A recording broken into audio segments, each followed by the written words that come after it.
Escribe al ángel de la iglesia en Filadelfia.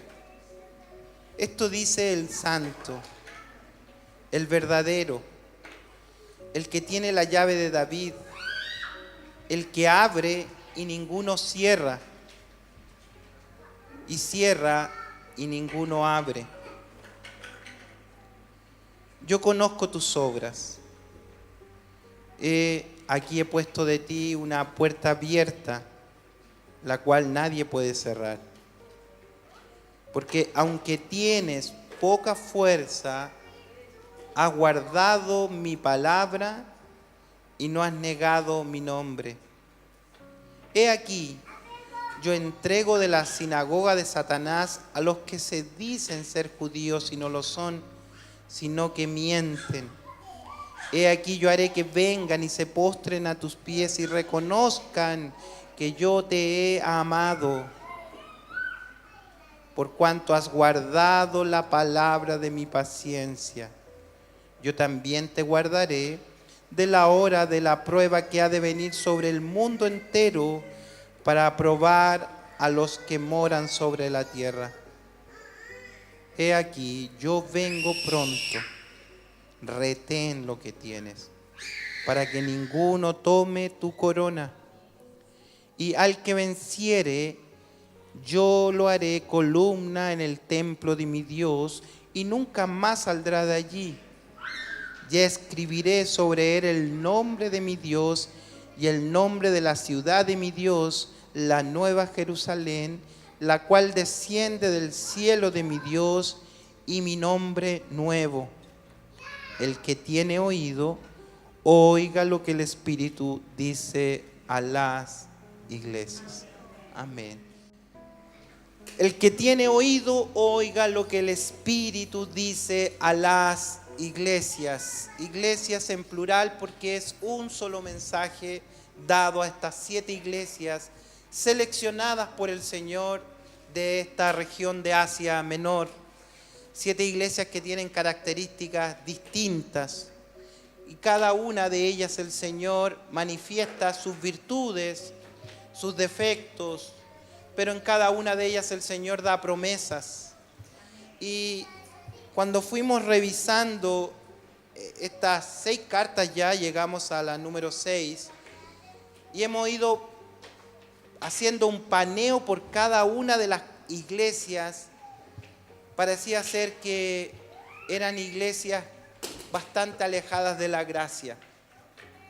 Y decían, pero ¿cómo va a ser tanto la iglesia? Decíamos, cuando veíamos una iglesia mundana, cuando veíamos una iglesia religiosa, cuando vimos una iglesia que no tenía amor, cuando vimos una iglesia que había dejado el primer amor, la emoción.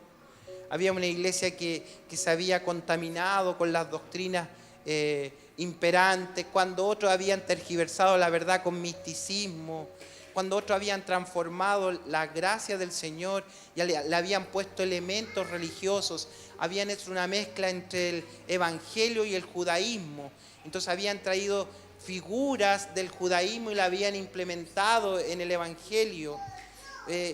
Vimos tantas prácticas a través de ir recorriendo la iglesia que nos preguntábamos cómo el Señor estaba tratando con ellas, de qué manera iba a actuar con ellas.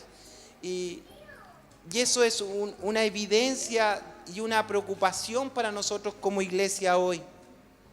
Cuando queremos, o en nuestra mente, débilmente comparada con la soberanía de Dios, no estoy haciendo un insulto, sino nuestra mente es tan ínfima, es tan finita comparada con la infinidad y la soberanía de Dios, que cuando pensamos con nuestra mente limitada y decimos, ¿qué le falta al evangelio? ¿Qué le falta a la iglesia?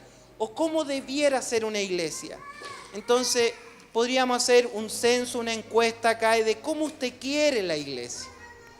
¿Cuáles son los patrones que marcan la iglesia que debiera ser esa iglesia consagrada, esa iglesia llena de fuego, llena del Espíritu, vibrante, llena de milagros? ¿Cómo debiera ser? Y ahí vamos a ir pasando por cada una de las iglesias y vamos a encontrar características.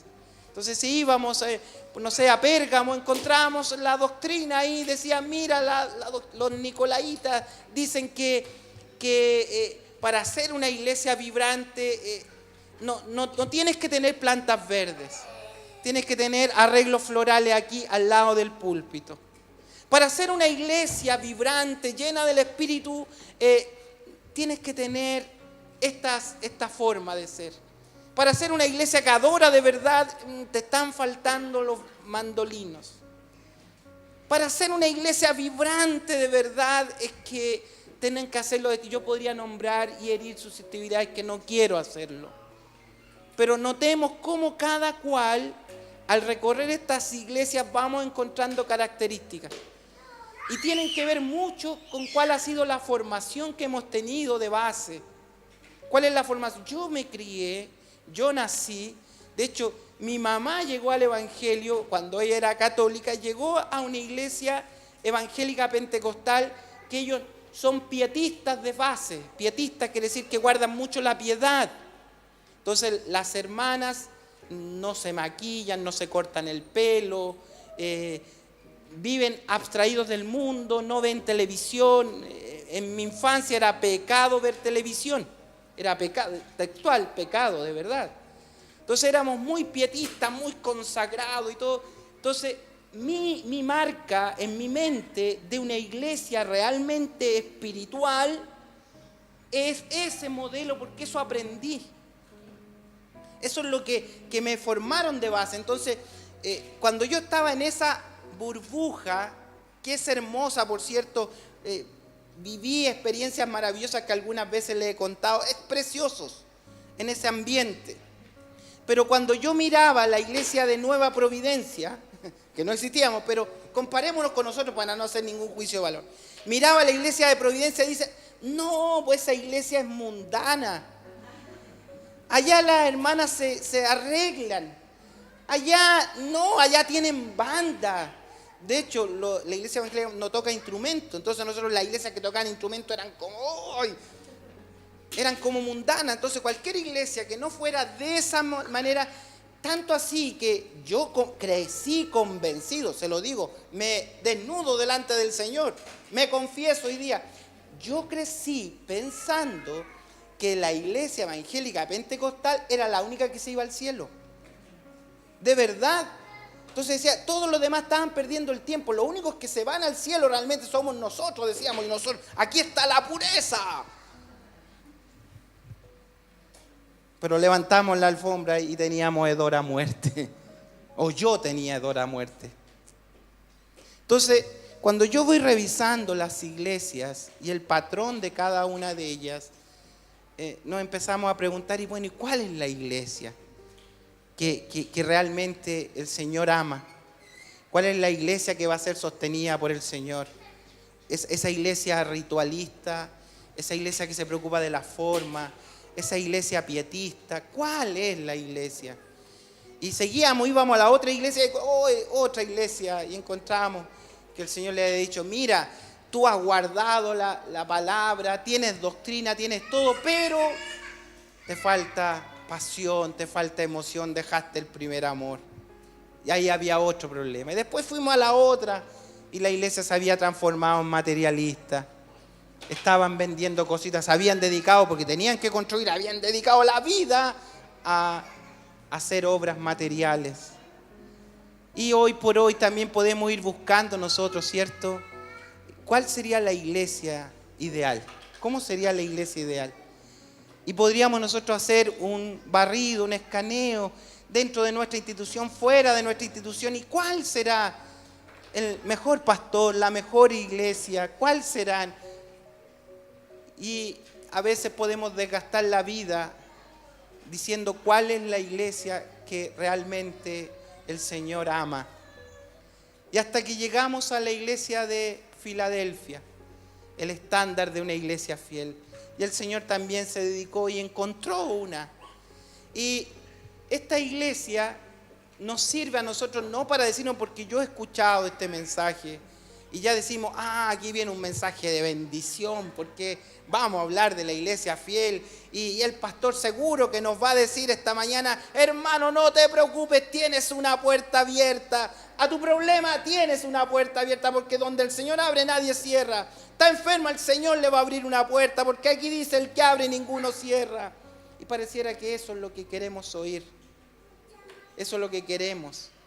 Pero acá lo que me está hablando, más bien de entregarme un mensaje materialista, cimentado en mis emociones, porque de verdad en lo personal soy contrario a la manipulación de las emociones. Usted ya me ha visto, el pastor es reforme. Usted puede pensar algún pastor es reforme, este pastor. No le da como rienda al espíritu, no, como que no hace cantar, no, nada, ahí predica nomás. Y qué fome este pastor. Claro, yo también me encuentro fome. Me gustaría terminar el sermón y también, mire, autocrítica, me estoy abriendo, que hoy día es el día de las confesiones. Me estoy abriendo. Yo, mire, a ver, ¿cómo concluimos un sermón? Y digo, los sermones míos que el Señor me da terminan con mala conclusión, digo yo. Mire, me estoy abriendo. ¿Por qué? Porque usted va a los expositores destacados y siempre buscan un testimonio para el final. Entonces ahí como y le pega, entonces todos terminan llorando. ¡Oh, qué lindo! Y usted ve después, condensa todo y dice, ay, ¿pero qué dijo? Lo ponemos en un colador y queda así, la nada. Fue pura emoción.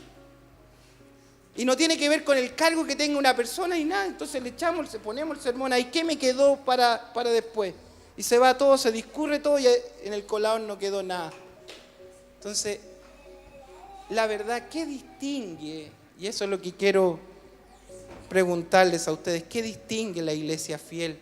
Y en esta carta del apóstol del Señor Jesucristo a la iglesia de Filadelfia, Él nos da el estándar, nos muestra un estándar, nos muestra un modelo, cómo ha de ser una iglesia fiel.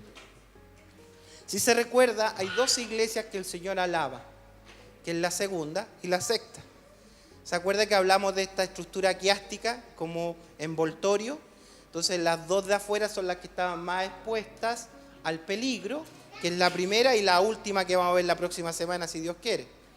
La segunda y la sexta, que es la que estamos viendo hoy, son la iglesia de Esmirna y la iglesia de Filadelfia. Y ellas son las que se mantuvieron fieles al Señor. Ahí hay estándar que mirar. Pero note que hay un contraste igual entre Esmirna y Filadelfia. Están contrastadas. Aunque Dios las ama, Dios les promete, fíjense, mire, a la iglesia de Esmirna se le dice que iban a ser encarcelados. ¿Se acuerdan que le dijo que van a sufrir? En el 2:10 dice a ellos,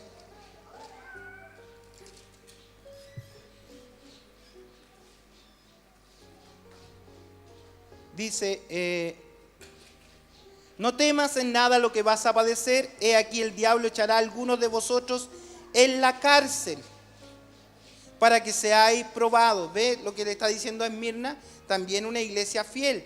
Pero note lo que le dice a la iglesia de Filadelfia. Capítulo 3, versículo 8, le dice, he puesto delante de ti una puerta abierta, la cual nadie puede cerrar. Entonces, note esto. Este contraste quiero que lo analice usted para que no tengamos falsos conceptos de lo que es la iglesia. La iglesia de Esmirna, que está distante a 100 kilómetros más o menos de una de otra, la iglesia de Esmirna iban a ser perseguidos y encarcelados. Y el Señor los ama, son fieles. Pero esta iglesia le dice, mira, tú tienes una puerta abierta, no vas a ser encarcelado. ¿Qué marcó la diferencia? Que unos son encarcelados y otros no son encarcelados. Mire la otra diferencia. En la iglesia de Esmirna dice que ellos van a pasar una tribulación de 10 días. O sea, van a ser oprimidos, atribulados por un periodo de tiempo. Pero mire lo que le dice a Filadelfia en el 3:10. Si usted compara el 2:10 con el 3:10. Dice, por cuanto has guardado la palabra de mi paciencia, yo también te guardaré de la hora de prueba que ha de venir sobre el mundo entero. ¡Wow! O sea, 100 kilómetros de distancia y una iglesia es probada por 10 días y esta iglesia no va a ser probada. ¿Qué marca la diferencia si son dos iglesias fieles? Tercero, miren, otra comparación. La iglesia de Esmirna tenía que sufrir oposición que venía de unos falsos judíos. Iban a sufrir oposición, dice de la sinagoga de Satanás, el capítulo 2, versículo 9, dice: yo conozco tus obras y tu tribulación, tu pobreza, pero eres rico, y la blasfemia de los que se dicen ser judíos y no lo son, sino son sinagoga de Satanás. Él dice: yo conozco que han blasfemado de ustedes. Yo conozco que tienen oposición, tienen malos comentarios, tienen críticas, desprestigio, lo que quiera. Yo conozco eso, dice el Señor. Pero le dice: yo lo conozco, y los deja ahí. Y van a seguir sufriendo esa blasfemia. Pero esta iglesia, mire lo que el Señor le dice. Es paradójico, perdone que sea tan efusivo en esto. Dice en el versículo 9 del capítulo 3, también 9 con 9, usted los compara: he aquí yo entrego de la sinagoga de Satanás a los que se dicen ser judíos y no lo son, sino que mienten. He aquí que yo haré que vengan y se postren a tus pies y reconozcan que yo te he amado. O sea, en esta iglesia también el Señor hace una diferencia. Dice que no van a pasar la cárcel, tiene una puerta abierta. Dice que el Señor los va a guardar de la hora de prueba, y dice que hará que esos judíos que se dicen ser judíos pero no lo son, van a venir y se van a postrar a sus pies. Quiere decir, se van a convertir al Señor y van a reconocer que ellos están en la verdad. ¿Qué marcó entonces la diferencia entre la iglesia de Esmirna con la iglesia de Filadelfia? ¿Qué hicieron distinto los de Filadelfia que no hicieron los de Esmirna? ¿Qué hizo la iglesia primera de las nubes celestiales con la iglesia NP? ¿Qué hizo de diferente? ¿Por qué la iglesia de allá tiene tanta prosperidad y por qué esta no tiene tanta bendición? ¿Por qué? ¿Qué marca la diferencia si es el mismo Señor? Todavía no voy a decir la razón, pero esto podría situar a los de Esmirna y decir: ¿saben qué?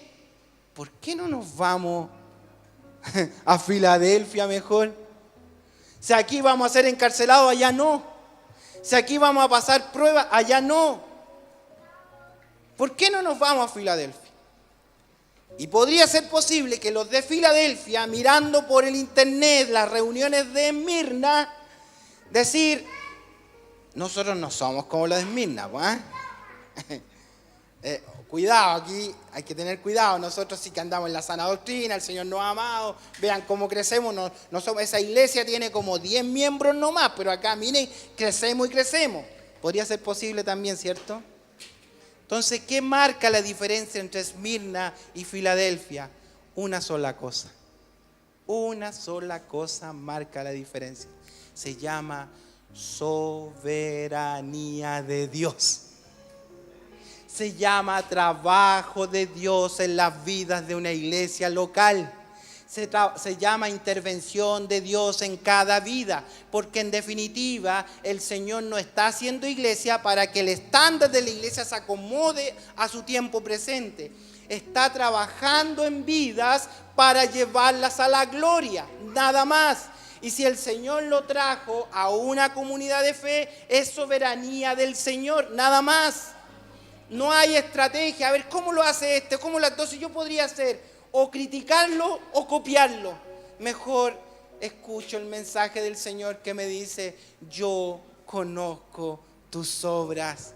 Yo conozco quién eres, yo conozco lo que haces, yo conozco lo que estás. Y como yo soy soberano, he decidido que esta iglesia crezca en un lugar donde ninguna otra iglesia ha crecido.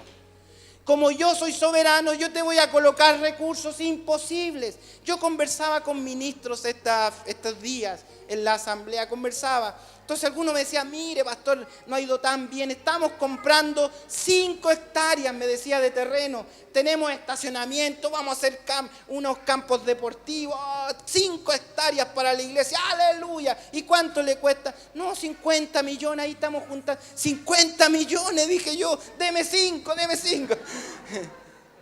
Entonces son realidades distintas. Entonces yo podría decir: hermano, ¿saben qué? Me voy a ir a la séptima región a trabajar allá, en más productivo. Pero le aseguro que voy con la misma palabra, tomo mi podium y me voy para el Maule. me instalo en el Maule con la misma palabra y no va a llegar nadie. Porque no es la estrategia lo que hace una iglesia. No es lo que hace el pastor. Esto es circunstancial. No soy yo. No es este podio. No es la luz. No es la música. No es la soberanía de Dios que trabaja en vidas. Y como el Señor me puso aquí, nos puso aquí con mi esposa, esta era una casa de adobe y habíamos 3 hermanitos con una guitarra con 2 temas o 3 temas musicales, la mandolina de mi señora, y éramos 2 niñitos y esa era nuestra iglesia y no hacíamos reuniones ahí y hacíamos todo y calcamos el modelo y seguimos y ahí estábamos. El soberano Señor determinó levantar una iglesia. Y empezó a mover su vida y empezó a trasladarlo y está gestando y ha movido uno y otro. ¿Y por qué los hermanos se trasladan? ¿Y por qué? Porque por alguna razón el Señor está armando su ejército para cumplir el propósito que el Señor ha destinado para nuestra iglesia. Por eso no podemos entrar ni en vanidades ni en críticas. Sería tanta pérdida de tiempo. Yo de verdad no comprendo a aquellas personas que entran por esos caminos de tanta inmadurez espiritual, cuando el Señor es soberano. Aquí tengo 2 iglesias fieles, 2 iglesias que están sirviendo al Señor, están separadas por 100 kilómetros y son totalmente distintas. ¿Qué hizo una y qué hizo otra? Nada, servir al Señor, y el Señor está trabajando en ellas soberanamente. Vamos a ver algunas características entonces de esta iglesia. El estándar le puse de una iglesia fiel. ¿Cuál sería nuestro estándar? ¿A qué apuntamos como iglesia? ¿A qué deberá apuntar usted como iglesia? ¿Cuál es el estándar que el Señor pide de usted como iglesia? ¿Qué es lo que debiera haber en mi vida? Y este estándar está marcado con una palabra clave que se va repitiendo en este trozo de la Escritura. Y me gustaría referirme un poco a ello. Que el Señor se presenta, dice que tiene las llaves de David, que el que abre ninguno cierra y cierra ninguno abre. Dice, yo tengo las llaves de David, yo soy el que abro, yo soy el que cierro. Y ese es un concepto que no había sido muy utilizado solo en el Antiguo Testamento. Y para poder entender exactamente qué es lo que está transmitiendo el Señor, tenemos que irnos al libro de Isaías. Y solo le voy a mencionar, no le voy a dar lectura densa, pero hay un siervo en el tiempo de Isaías, el rey del pueblo de Israel. Me fui al Antiguo Testamento para que no vengan conmigo. Vamos, aquí en el Nuevo Testamento, para esta iglesia, el Señor mencionó que el que tiene las llaves de David, que es Jesucristo, va a abrir y cerrar. Pero el término, la llave de David, viene tomado del Antiguo Testamento, en el tiempo del profeta Isaías. Entonces tenemos que comprender por qué fue profetizado esa llave de David, para comprender qué es lo que nos está diciendo el Señor para nuestras vidas. Entonces, en el tiempo de Isaías, el rey del pueblo se llama Ezequías, ese es el rey. Y los reyes tenían mayordomos, que tenían las llaves que administraban el palacio o la casa real. Entonces ellos tenían acceso al tesoro, a las armas, a la alimentación, a todo. O sea, todo pasaba por ellos, era la puerta por la cual alguien podía acceder al rey o no. Entonces había un siervo que se llamaba Sebna, S-E-B-N-A, Sebna.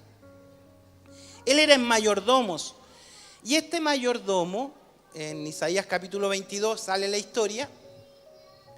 Él, con todo este poder que tenía en su mano, porque tenía el poder de las riquezas, el poder de la alimentación, el poder de la gente que conversaba con el rey, entonces él quiso, con estos recursos que habían sido puestos para su administración, granjear un nombre para sí mismo.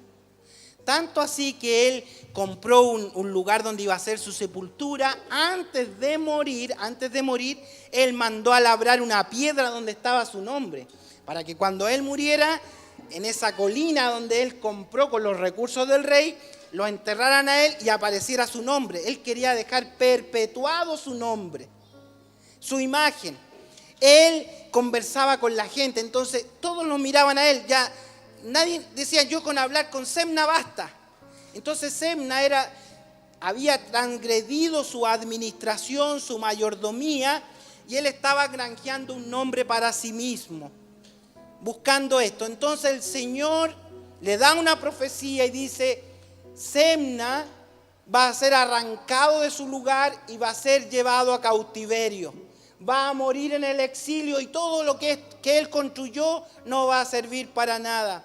Pero viene un día, dice él, donde yo traspasaré las llaves de David a alguien que va a administrar bien las cosas. Bueno, se cumple la profecía en otro personaje, pero esto estaba referido a nuestro Señor Jesucristo. Ahora bien, ¿qué hace una iglesia? ¿Qué hacen los miembros de la iglesia? Dice que nosotros somos administradores de la gracia. Nosotros somos y hacemos iglesia por administrar los tesoros del rey. Administramos una iglesia para darle honor al rey y no a nosotros. No a otras cosas que no sean la gloria del Señor. Entonces, cuando se presenta Jesucristo, dice, yo soy el que tiene las llaves de David, el que abre y ninguno cierra, y el que cierra y ninguno abre. Así se presentó el Señor. ¿Por qué? Porque esta iglesia es la que está administrando los tesoros del cielo. Y yo pregunto, ¿para qué estamos siendo iglesia? ¿Para qué usted está haciendo iglesia? ¿Para que usted predica? ¿Para que usted se congrega? ¿Para qué trabaja? ¿Para qué canta? ¿Para qué adora? ¿Por qué viene? ¿Por qué hacemos iglesia? ¿Porque nuestro nombre sea reconocido? Esa sería la pregunta.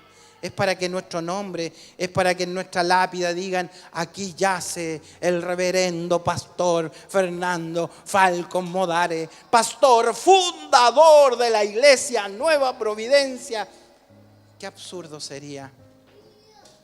Entonces el Señor se presenta y dice, Fernando, tú no tienes la llave de David. No actúes como este personaje Semna. Yo soy el que abro. Yo soy el que administro los tesoros del cielo. Yo soy soberano. Ve que la soberanía de Dios se manifiesta. Yo soy soberano. Yo soy el que da. Yo soy el que abre. Yo soy el que cierra. Ahora bien, cuando hablamos de esta puerta abierta que tiene esta iglesia, ¿cuál será esa puerta? No nos está hablando de la materia, no nos está diciendo que es una iglesia pobre. No nos está diciendo que es una iglesia enferma. No nos está diciendo que es una puerta abierta que van a suplir las necesidades. No. ¿Cuál será esa puerta abierta? Y cuando vamos a la Escritura, vamos constatando que los apóstoles se refirieron a una puerta abierta. Y esto es lo más hermoso que puede tener una iglesia. Una puerta abierta para que, mire lo que dice 1 Corintios capítulo 16, versículo 9, hablando el apóstol Pablo a los corintios. ¿Cuál es una puerta abierta para la iglesia? Y esto es lo que ora mi alma, y esto es lo que le pedimos al Señor constantemente, no otra cosa. Esta es la puerta abierta. 1 Corintios, dice el apóstol Pablo, porque se me ha abierto puerta grande y eficaz, y muchos son los adversarios. Se me ha abierto una puerta grande y eficaz. Tal vez con 2 Corintios capítulo 2:12 complementamos ese texto para comprender a plenitud. Dice el apóstol Pablo, dice, cuando llegué a Troas para predicar el evangelio de Cristo, aunque se me abrió puerta en el Señor, no tuve reposo en el Espíritu, etc. Cuando llegué a Troas se me abrió una puerta para predicar. Cuando el Señor le dice a esta iglesia, yo soy el que tengo la llave de David, el que abre, ninguno cierra, y se te ha abierto a ti una puerta grande que nadie puede cerrar, es la puerta a la proclamación de la verdad. Ese es el estándar de una iglesia. Una iglesia que predica la palabra, una iglesia que predica la verdad, una iglesia que honra al Señor, una iglesia que cumple una mayordomía fiel para servir al Señor, la mayordomía fiel a su palabra, la mayordomía fiel a su llamado, la mayordomía fiel administra los dones que el Señor nos otorgó. Esa es una iglesia, ese es el estándar. ¿Qué quiere el Señor? Abrirnos una puerta. ¿Para qué? Para predicar el Evangelio. Y cuando predicamos el Evangelio, ¿qué va a pasar? La gente va a querer oír, va a querer alimentarse, va a querer crecer en la palabra del Señor.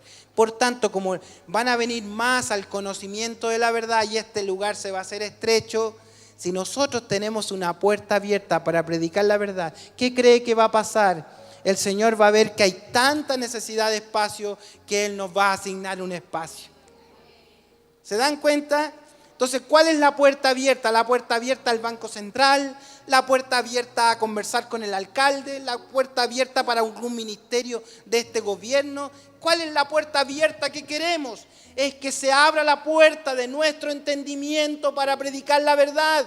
Que predique el pastor la verdad, que prediquen los hermanos la verdad, que prediquen los monitores la verdad, que canten los músicos la verdad, que todo gire en torno a la verdad de Dios, que cualquier espíritu religioso se vaya y quede cimentada en la iglesia en la verdad de Dios. Y esa es la puerta abierta que el Señor abre a una iglesia. Y por eso oramos para que se abra una puerta en el Señor. ¿Y quién es este administrador que abre la puerta? Es el Señor Jesús, que quiere abrir una puerta abierta.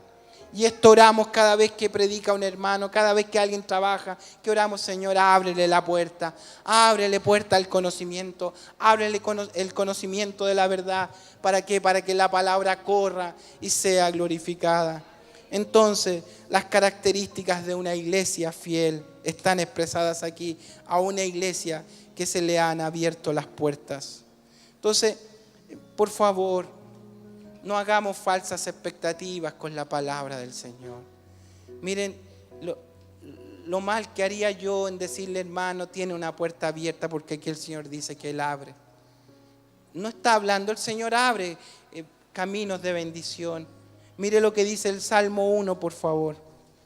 Cuando usted tiene una puerta abierta a la palabra del Señor, mire dónde están sus preocupaciones. No necesita que yo le entregue palabra y mueva sus emociones para que usted se vaya feliz del culto. Mire lo que dice el Salmo 1, que es nuestra garantía.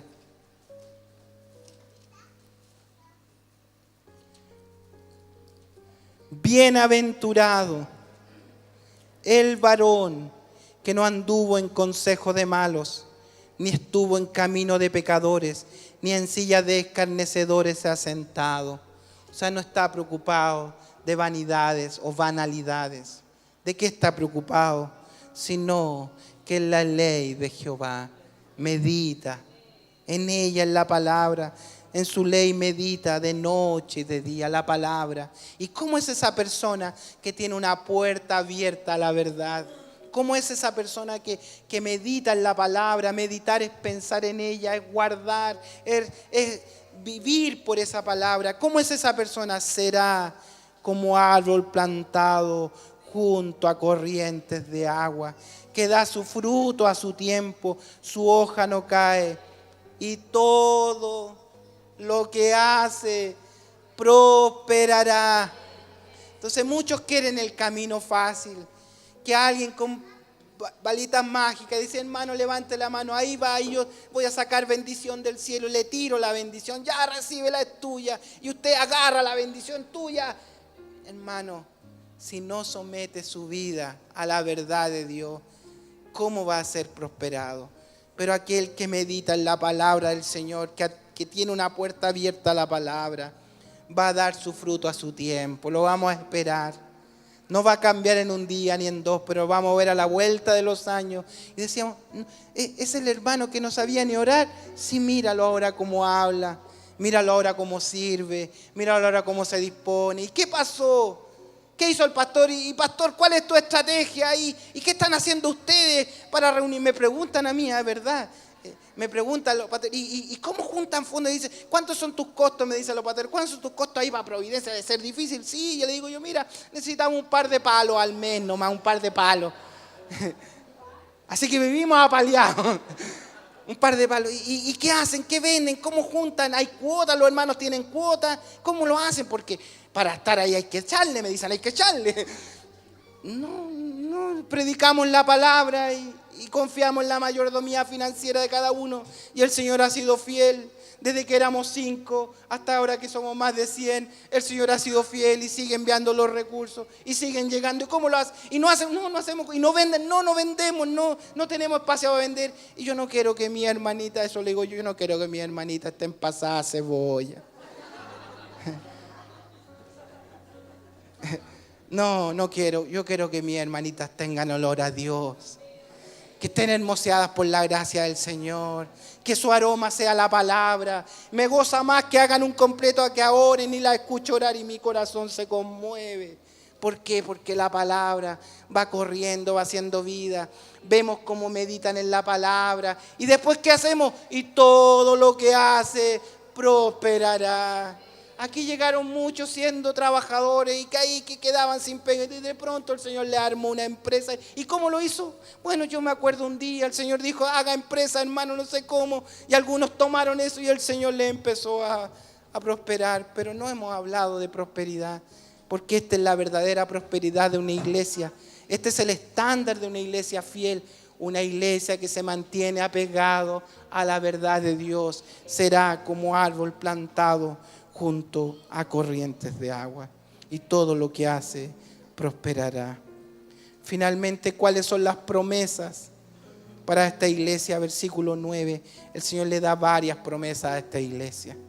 Una iglesia fiel, una iglesia que no tiene reproche, que el Señor ha dicho que va a estar con ellos. El Señor ha trabajado de tal manera en ellos que los ama. Y dice, lo único que quiero que conozcan los demás no es tu nombre, no es tu letrero. Lo único que quiero que todos reconozcan que yo te he amado. Y la señal del amor del Señor ante los discípulos y ante los que estuvieron cerca del Señor siempre fue la misma. Hay dos personas que destacan en esta relación con el Señor a causa del amor y pareciera ser que el Señor lo ama más a ellos. El discípulo amado, ¿se acuerdan? El que dormía en el pecho del Señor, el discípulo del amor. Él, no es que el Señor lo ame distinto a los otros, sino que él, su preocupación por las cosas de Dios, él quería oír, quería sentir el latido del Señor, quería ser ministrado por el Señor permanentemente. No se fijó en el entorno, no se fijó en la persecución, nada. Él estuvo al lado del Señor. Y otra mujer que destaca es María. ¿Se acuerdan María? Cuando entra Marta, que está preocupada de los quehaceres, todo es bueno. Entonces ella le dice, Señor, ¿qué no te da cuidado que esta no me ayude a lavar los platos, no me ayude? Y que está ahí sentada todo el rato escuchando Marta. Y le dice, Marta, ven. Y ella como que entró, pegó el portazo así y le dijo, Señor, ¿qué no te da cuidado que esta? Mire, lo único que le gusta es escuchar palabras, ¿no? Y se fue. Y se dice, Marta, venga. Una cosa es necesaria. Y está buscado la mejor parte. Eso es, hermano. Entonces el Señor dice, van a pasar muchas cosas, pero yo quiero demostrarle a todos que yo te he amado. Ese es el estándar de una iglesia fiel, que el Señor ame a esa iglesia.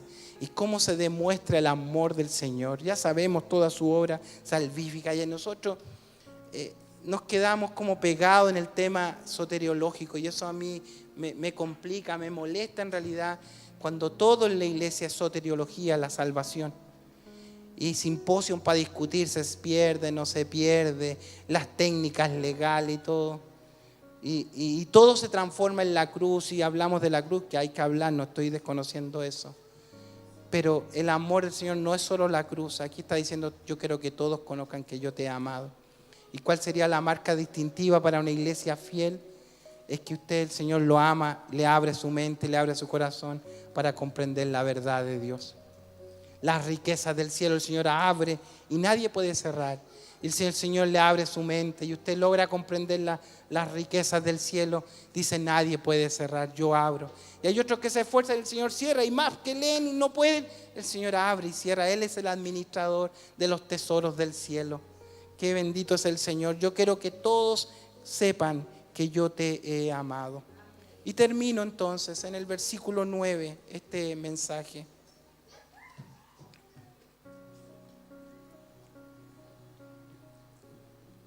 Versículo 12, discúlpeme.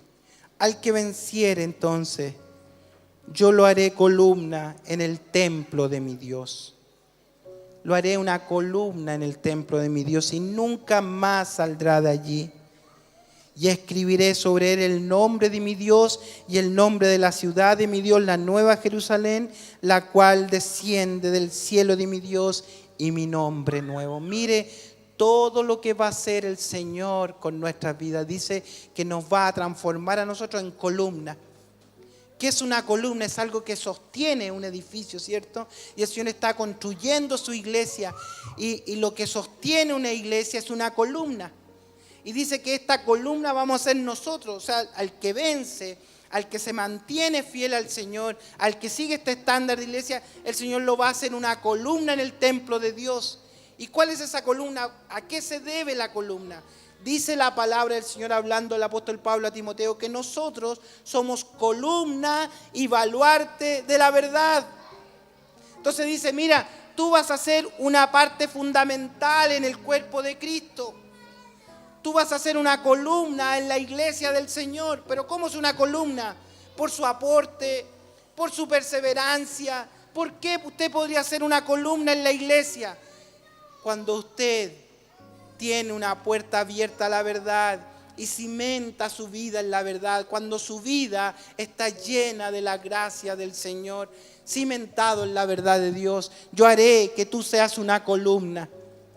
¡Qué bendición! Esto es demasiado relevante, hermano. La columna es lo que sostiene la iglesia. Y en este tiempo necesitamos de personas, de hermanos, de hermanas que sostengan la iglesia. ¿Cuál es el sustento de una iglesia entonces? ¿Cuál es el sustento que requiere la iglesia? No son recursos económicos. Los recursos económicos no sustentan la iglesia. Los recursos económicos no sustentan al pastor. Los recursos económicos no sustentan los gastos de la obra. No lo sustentan, porque el Señor es dueño del oro y la plata. Y el Señor tiene múltiples formas, es creativo para traer. Pero ¿qué sostiene la iglesia? Lo sostienen hermanos fieles que tienen cimentada su vida en la verdad. Nosotros somos la iglesia. Nosotros somos la iglesia del Dios vivo y usted es una columna. Pero para que sea una columna tiene que estar cimentado en la verdad. Y el Señor dice: yo haré que tú seas una columna. Yo haré que tú seas la columna y baluarte de la verdad. Y para ser columna y baluarte de la verdad necesito oír palabra. No necesito oír emociones. No necesito oír solo experiencias. No necesito recibir religión. No necesito recibir formas. Porque las iglesias históricamente han mutado y han ido estableciendo órdenes de culto, han ido buscando instrumentos para cantar. En las catacumbas golpeaban las rocas y sacaban música. Otros aplaudían, otros escondidos, otros cantaban en silencio para que nadie los escuchara. Y no es que fueran mejores o peores, que el soberano Señor decidió que así fueran iglesia en ese tiempo y se podían cantar. Pero hay una característica: cuando usted revisa la columna vertebral de la historia de la iglesia, se va a dar cuenta que hay algo que sostuvo siempre a la iglesia. Fue estar cimentada en la doctrina de los apóstoles. Es estar cimentados en la verdad. No fueron los hombres, fue la palabra del Señor que se abrió paso. No fueron los reformadores que trajeron la verdad. Fue la palabra que emergió de las tinieblas y alumbró la luz y transformó corazones. La palabra que se metió en el corazón. Yo crecí, nací en una iglesia hiper pietista. Y yo pensaba que con mi corbata, con mi forma lo tenía todo, hasta que un día escuché una palabra en un culto, una palabra penetró a mi corazón y el Señor quiso abrir la puerta de mi corazón y se metió esa palabra en mi vida. Me destrozó cuando me dijo: debes nacer de nuevo, y comprendí que estaba perdido, aunque estaba dentro de la iglesia, aunque yo pensaba que estaba en la mejor iglesia, aunque yo pensaba que esa iglesia era santa, pura, descubrí que mi vida era impura. Y la palabra del Señor abrió mi corazón y pude comprender que estaba perdido dentro de casa. Y el Señor restauró mi vida y recién ahí pude comprender que era pecador. Corrí a las balaustradas del altar y lloré hasta que la gracia del Señor me levantó renovado. No es el lugar físico, amado, es usted, que el Señor esta mañana quiere venir a su corazón y abrir una puerta ahí para sembrar la verdad en su corazón, para que usted sea columna en el templo del Señor. No son las formas, no son los ritos, no son los escenarios, no son las formas que van a transformar al pecador. No es la vida pietista que va a transformar al pecador. Es la profunda verdad de Dios que impacta el alma. Esta es la puerta abierta, la palabra del Señor. Y esta mañana yo le invito a que se coma esta palabra y diga: yo necesito tener ese estándar de iglesia fiel. Yo necesito ser columna en el templo del Señor. Yo no voy a un servicio religioso, yo soy la columna. Yo tengo que estar porque la iglesia está sostenida en la verdad de Dios, porque yo soy columna y baluarte de la verdad. Tiene que flamear en mi vida la verdad de Dios. Y como quiero que flamee la verdad de Dios, tengo que alimentarme de esta palabra. Tengo que discipularme, tengo que oír, tengo que crecer, tengo que leer, tengo que buscar. Esta es la verdad, no hay otra, amados. Y el Señor dice: le colocaré un nombre nuevo ahí, el nombre de Hijo del Señor. Vamos a orar esta mañana. Si esta palabra ha golpeado su corazón, yo le invito a que de rodillas delante del Señor le diga: Señor, yo quiero ser esa iglesia fiel. Vamos a orar, vamos a darle gracias al Señor esta mañana.